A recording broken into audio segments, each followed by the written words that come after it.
everybody. Ron Wildman in again on Middle Georgia Spotlight as we end the year with a repeat performance from our Macon-Bibb Coroner, Leon Jones. Good afternoon, sir. Thank you for coming over, Leon. Thank you for asking me. At the end of the year, most of us news types sit around trying to figure out the top 10 or top 20 stories in the community, and I got figuring up the top stories pretty much came across your desk. That's correct. And the top stories are, unfortunately, 50 homicides in Macon-Bibb. Unbelievable. Been here all my life, have never seen 50 homicides. And then on top of that, we had our effect on the virus. The COVID, I mean, I see it just 2 or 3 times a day where people have died of COVID. Now, a lot of people that died in Macon-Bibb, COVID was not the original cause of death. It was like a secondary cause, like congestive heart failure and tested positive to COVID. But a lot of them, the original cause was COVID. The cause of death was COVID. Well, when the state puts out the scorecard every day or every week, I don't know where to get their stats from. Oh, really? I really don't. I really don't, because on the death certificate, like I said, if the patient had COVID, it's on the death certificate. But if the patient the cause of death is not COVID, it's not going to be in line 1. Line 1, cardiac arrest. Line 2, hypertension. Line 3, COVID positive. But COVID is not the cause of death. But they're including it in the stats. Exactly. And it is a lot of people that die in this city that test positive for COVID, but it wasn't the cause of death. He said it wasn't the cause of death. Now, a lot of times people call, people die in the hospital, and I ask them what the cause of death is. They say COVID. Any other problems? No. That's the cause of death. That is the cause of death. But if someone come in the hospital and they got a medical history of hypertension and cardiovascular insufficiency, those are 2 primary causes of death. So I don't know where the state get their stats, and I don't know how they determine who's COVID, who's not. Somebody, the family says has COVID and they die, how can you tell they died of it? Well, you have to do an investigation. You have to talk with the patient's doctor and subpoena the patient's medical records. Because of HIPAA, I can't just say, okay, I want Leon Jones' medical records. He was in the hospital in September and I need his medical records. I have to do a subpoena for that. Now, if a patient dies at home, and anytime a patient dies at home and not under hospice, we have to go pronounce them dead. And a lot of times the ambulance service will call and say, I got a John Doe at 5898 Liberty Church Road. His family called, found him on the floor. He is COVID, okay? We go in with masks and gowns, okay? We go in with masks and gowns. And we'll call the funeral home, okay? And tell them, I got a John Doe on Liberty Church Road. He's COVID. So they could bring masks and gowns. Now, if a person die in the hospital, and that person been in the hospital longer than 24 hours, they do not have to notify the coroner. But I asked them to tell the funeral home, I got a John Doe, he's been here for 2 weeks, and he is COVID. So the funeral home personnel can come prepared. You know what the #1 story could eventually be for this year was the development of the vaccine. Right. How many lives will that save in the coming years? And I'm going to tell you something. When it get to Macon, Georgia, I'm going to take it. I am going to take it. Just like the flu shot, I'm going to take it. Now, a lot of people are skeptical, and I understand that, okay? Because I had a friend that was a coworker, a paramedic, several years ago. He took the flu shot. It must have been a bad batch. He was paralyzed. Oh my! For about 2 or 3 weeks, okay? He was paralyzed and disoriented. After 2 or 3 weeks, everything came back to normal. A lot of people are skeptical of the vaccine. Okay, that's on them. I'm only speaking for me. That's on them. Well, right now, the first one out, you have 2 shots. The next one in line, 2 shots. But I understand down the road just a little bit, there's going to be a 1-shot one. 1 shot. And I think I'm going to try to hold out for that one. Oh, come on, Ron. Be a big boy. Put big boy pants up. Let's switch now to our immediate local, something that we could prevent, the 50 homicides. Maybe between now and the end of the year, maybe more even. Unbelievable. Hometown boy, been in Macon all my life. I have never seen 50 homicides. even in the pre-consolidation era, where you had the city of Macon and Bibb, but not 50 homicides.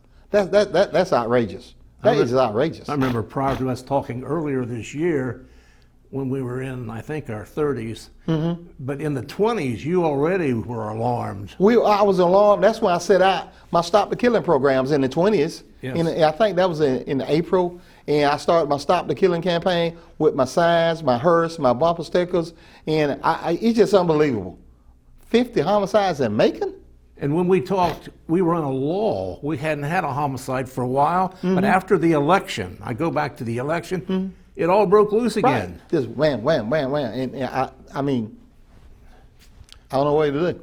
Do you, are you around there enough to find out really what happens, what causes these? I get information from the sheriff department.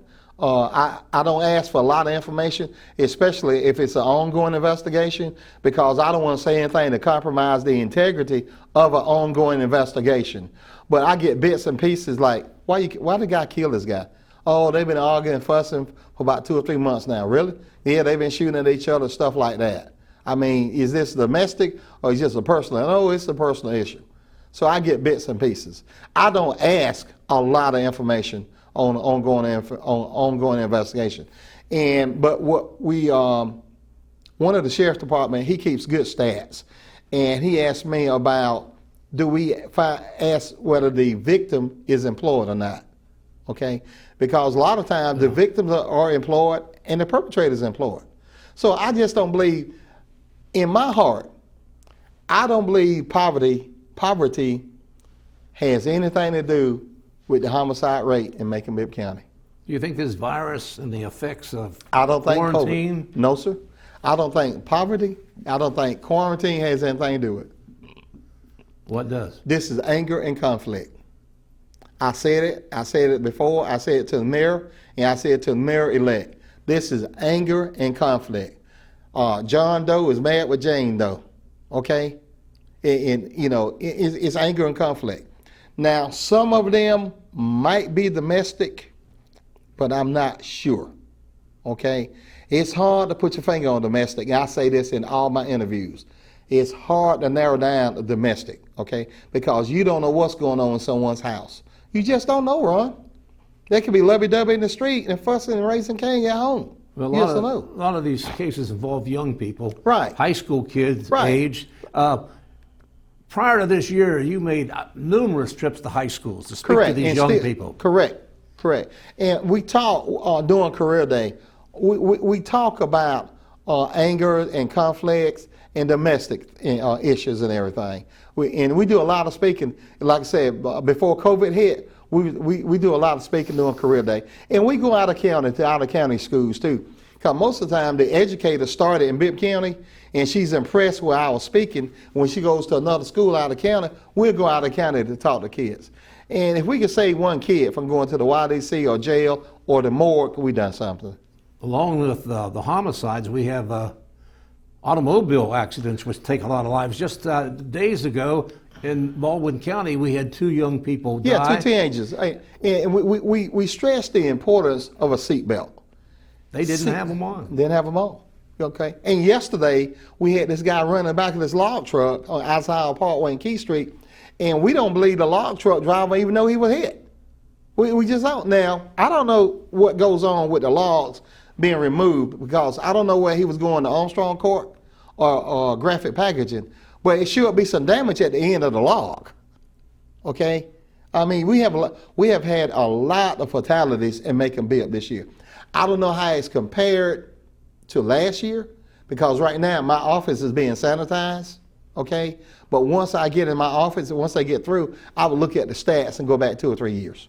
Seems like everything's up this year. Everything up, so everything. So. I'm on that pedestrian safety study committee. We're in double digits again this year. Right. I was on it for a while, and I got off it because I didn't. It's some great people on that committee, but a retired EMT, I still got that aggressiveness in me. And I'm a Damon King disciple. And being a Damon King disciple, some of my education is You don't need a study to do everything. Just do it. And I see the speed that the cars are traveling and the roads that are traveling. And I see it because I'm out there. You know, like I said, I'm the coroner for Macon-Bibb. I don't have a district. Macon-Bibb is my district. So we are all over town. And I say it over and over and over and over again till I get blue in the face.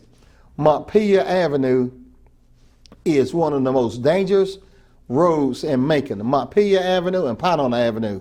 Montpelier Avenue, Pinona Avenue, Gray Highway, Sherland Drive, Riverside Drive. But for speed, just look at the cars on Montpelier Avenue. And when I was on the pedestrian safety committee, we set up there in that parking lot, Colonial Bread parking lot, and some of the people on the committee, they was amazed at the speed up and down Montpelier, because it's a road that goes directly to Mercer U to Macon Mall in West Macon. And they got an island up there in front of Bentley & Sons Funeral Home. I say it again, you need speed bumps. You need speed bumps on Montpelier Avenue. Well, you now, know, I don't know whether that's a state road or not, but you put an island on it. If you put an island on a state road, you can put speed bumps on it. You look at Ingleside. You don't see people traveling at a high rate speed down Ingleside because of the speed bumps. Now, mind you now, there are speed bumps on Brownlee Drive between Bloomfield Road and Bloomfield Drive. Yeah, I hit those every once in a while. That's right. There's speed bumps on Nesbitt. You need something to slow a car down. A yellow light's not going to slow a car down. People don't care about a yellow light flashing. The big thing I gathered from the pedestrian, one thing you take away, they're blaming the interstate highway, the high speeds we do on there, translate over to our local and area streets, everywhere. Everybody's wanting to get there fast, whether it's 80 miles an hour or 50 miles an hour in a 30-mile-an-hour zone. Fine. But what does that got to do with speed bumps? Okay, on the interstate, you better drive at a certain speed. If you don't, you get ran over. I seen that. Oh, yeah. Okay, you seen that. If you don't drive at a certain rate of speed on the interstate, you gonna get ran over, period. But I'm talking about like Mercer University Drive. I mean, come on now. You got schools, you got the Labor Department, you got Dollar General. You know, they got a Dollar General and Family Dollar just about on every corner. Yeah. You got people trying to cross the street to go over there. I mean, it's like a racetrack. I'm not asking to put speed bumps on Mercy West Drive. I'm talking about Montpelier Avenue.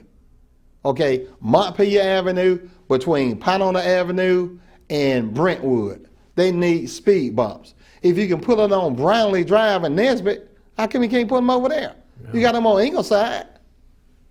I mean, it makes sense to slow the car down in a residential neighborhood. I ain't worried about slowing the car down on the interstate. The interstate is not in a residential neighborhood.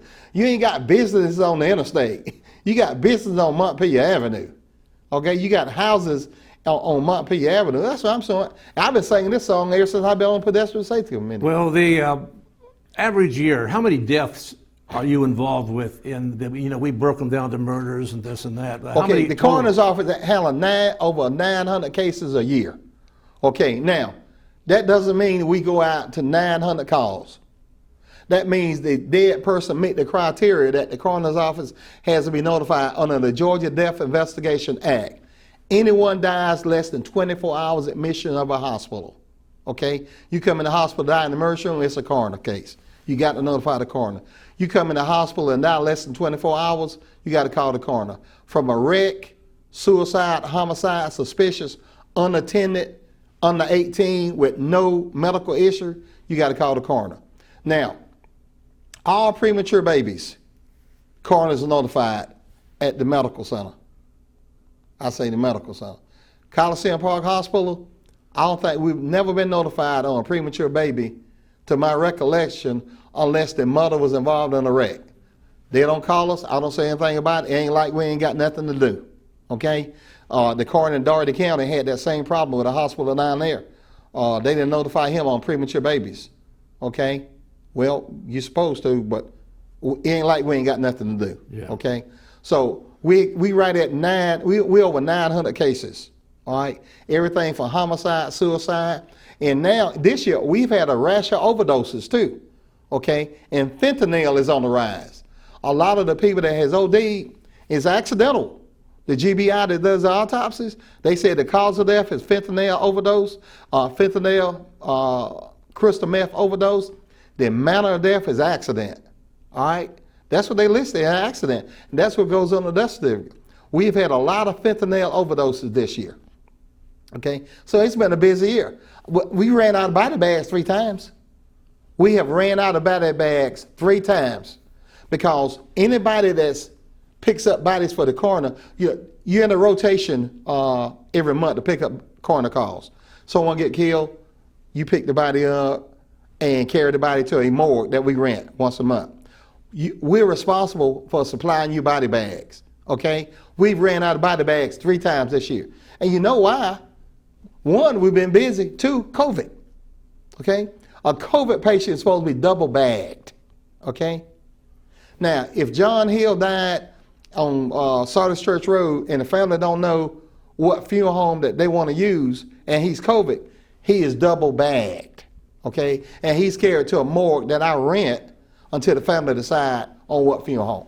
What happens if you're not tipped off about COVID? You got a body out there. And we're not tipped off, there's nothing we can do.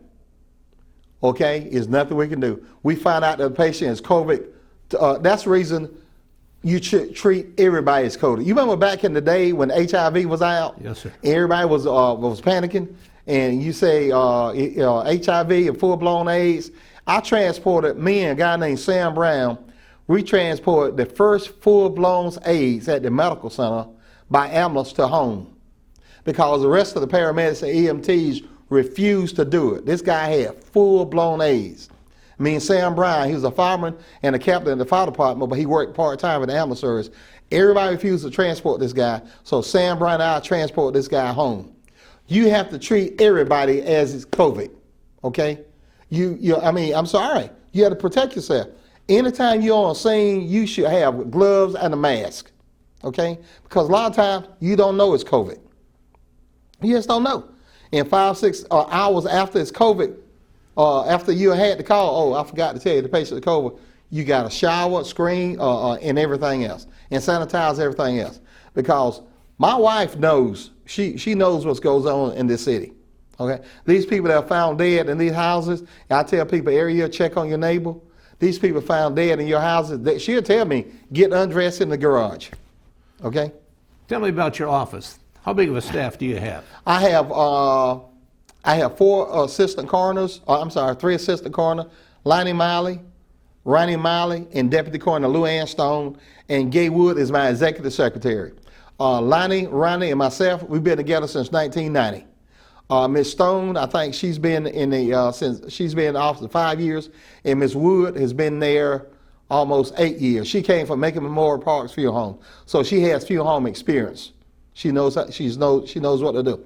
I don't micromanage anybody. We're all grown and adults. We know our jobs. You've been doing it long enough. That's right. The team. Yeah, that's right. If we don't know our jobs by now, we need to get a job driving the truck somewhere. Well, in the news over the years, I've been out there many a times, 1, 2 in the morning. You get calls anytime. Anytime. Okay, I sleep upstairs. My wife sleeps downstairs. Okay, there's one phone in the house. It's in my room. We get calls. I get calls all the time. I'm elected, Ron. I am elected. The taxpayer. I work for Macon-Bibb. I work for you. You're my boss. Okay, I work for you. Okay, I tell people all the time, the taxpayers of Macon-Bibb is my boss. And it's my job to give you an honest day work every day and watch that money. I told you I'm a Damon King disciple. I know how to manage the money very good. Thinking of the late Damon King, you really my mentor. You looked up to him. Very much. He was my mentor. He was the head of the medical center. Yes, sir. For how many years was he over there? Oh, I don't know. He built it into a powerhouse.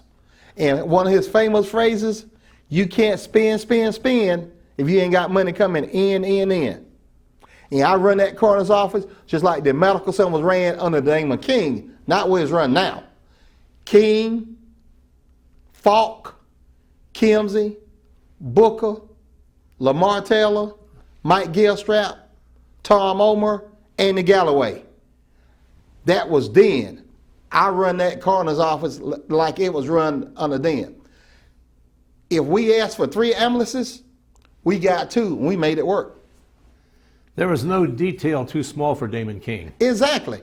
I mean, that hospital was clean as a pin, inside and out. Every Friday, Damon King, Mike Gilstrap, Margaret Braswell, Pearlie Mae Oliver, they would walk that campus. Everybody had a clipboard doing this right here.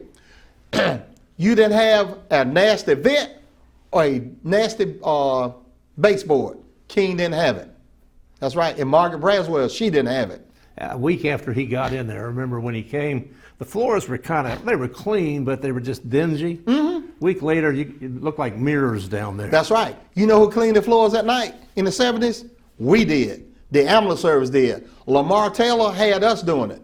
He came on as a young man. You know how to use a buffer? Yes, sir. You know how to use a stripper? Yes, sir.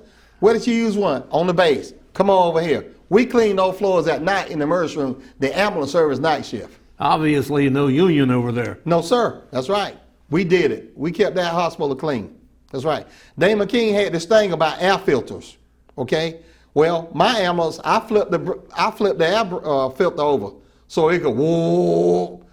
Well, I brought in a gunshot and I had the hood up so the motor could cool down.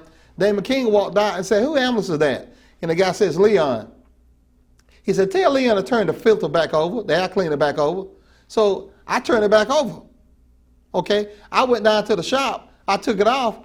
I had the mechanic drill 5 big holes behind it. Okay.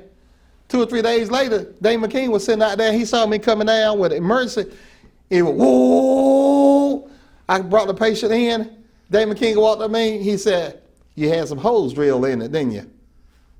I said, "Yes, sir." He smiled. He was smart. Damon King was smart. He was my mentor. Now, how do you relate to law enforcement, the mayor, and all these other officials, the Bibb Commission? Do you have any interlocking relationship with these people? I'm elected, okay? And there's no egos in my office, okay? I work with all departments, and I work with them on a professional base, okay? We stay in our lane with the coroner. Now the commissioners, they control the money. That's what I was going to ask you. They control the money, and they know the commissioners. They know I watch that money. I don't ask for nothing I don't need. Okay, if I ask for it, I need it. Okay, they know the budget. Okay, they know the problem that I have with unclaimed bodies. They know it's a process that I can't have a body cremated till I get a court order. I had to go through the county attorney. Okay, I work very close with the fire department and the sheriff department.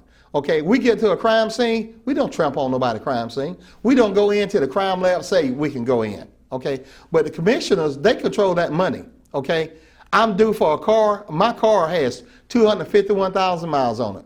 Okay, I find a vehicle that I talked with the mayor-elect. I can get that vehicle. It has 60,000 miles. Why should I spend your tax dollars on a new car? It don't make sense. When I can find one got 60,000 miles on it. Okay, I'm a Damon King disciple. Okay, I know how to manage money. My late mother taught me how to manage money. Damon King and the King administration taught me how to manage money. There are certain things we must have to do our job effectively, cost efficiently, and safely. We must have gloves. Okay, we got to have them. Disposable coveralls. When we go in the house with someone dead 2 or 3 weeks and body fluids has leaked all to the back porch. Rubber boots, okay, and good masks. We don't have an air tank, okay? We don't have an air tank, but we have the best mask you can get with vents on the side of it. And I did in-service in Fulton County, medical examiner's office. I get what I call body straps. They're ladder straps that ties a ladder down to keep it from flying off your truck. We put them on your extremities, so minimum contact with the us picking up the bodies or the funeral home picking up the bodies. We put the strap on each leg and pick the body up and put it in the body bags. Okay, there's certain things we must have to do our job, because I'm gonna tell you something. If you don't do it right or have the equipment, OSHA will fine you. Then there's your tax dollars got to pay a fine. We're not gonna do that. Now, every once in a while, you come on TV with A body that hasn't been claimed by anybody. Correct. And who buries that person? Who bears the cost of that person? The taxpayers. Just like I have, right now, I think I have 5 bodies right now waiting on the court order to get them cremated. They are in a morgue that I rent from a funeral home. Okay. Once I get a court order, I email either fax the court order to that funeral home. Okay, we got the court order on John Doe and Jane Doe. Okay, you can go ahead with the cremation process. But before that is they got to get the money from Bibb County DFACS. Bibb County DFACS, they'll call and say, okay, I got a John Doe. He was found on Walnut Street. He has no family, and we need approval. They will approve $700. Bibb County pays $700 toward the cremation. And once most of the funeral homes will go ahead and cremate them, okay, then get their check from Bibb County later on. But the commissions, they are aware of that, okay? They are aware of my budget, okay? But, you know, and the ashes, they'll go down to the coroner's office. I got over 300 boxes of ashes in the storage. I got 50 in my office. 315. Yes, sir. What's going to happen to all They'll that? stay there because every now and then somebody call and say, this is James Hill. My daddy died in 2005. Do y'all have his ashes? And I call my secretary, and my secretary looks as that we have his ashes, and they'll come and get them. Okay, you know, look at the urn I found. Okay, excuse me, an urn that was found. Anytime a urn or ashes are found in Bibb County, they bring it to the coroner's office. Ackerman Record Service, they found 2 urns in the cars they're getting ready to crush. I found the next of kin on one of them. The other one, it took me a long time, and the other one was very expensive. I mean, it was a very expensive urn, but I found the next of kin on that one. Sometimes there is no next of kin. Sometimes the next of kin is deceased. Go downstairs with the rest of the ashes. We just have a few seconds left. You've talked to the community about these homicides all year long, every stage. Take one last pitch at it to the folks out there. Stop the killing and put the guns down. Nobody talking about taking nobody's guns. Let me be clear on the Second Amendment. We're not talking about that. Okay? I'm just simply saying, stop the killing, put the guns down. Think before you shoot. 100 black men, they got billboards up. Think before you shoot. Okay? I got signs out. Stop the killing. Got a hearse. Stop the killing. Got bumper stickers. Stop the killing. That's all we're saying. Okay? These homicides is tearing our community apart. Okay? Think about this. And hopefully the next... Economic development. Business moving to Macon-Bibb. Okay? I'm on the mayor-elect transition committee. Okay? I'm in the public safety sector. I think it's divided into 5 groups. I'm on the public safety. Think about this. You think about Macon? The crime. Nobody's want to bring a business to a crime-ridden city. Nobody wants to bring a business to a city that's dirty. Trash all side the interstate. I remember you used to pick up trash. You used to pick up trash on Arkwright Road on Saturday morning. I'd wave as you go by. That's right. Well, I used to go out to get Sheila's coffee at Starbucks. Okay? I mean, nobody wants to do that. Nobody wants to do that. Well, if I give a homeless person $20, yeah, I gave them a lot of them last. I tell them, don't throw trash out the interstate. Okay? Now, if you buy alcohol with this $20, that's on you. That's not on me, because I've done what the Bible said. I tell people I'm a Christian. I didn't say I was a saint. I said I was a Christian.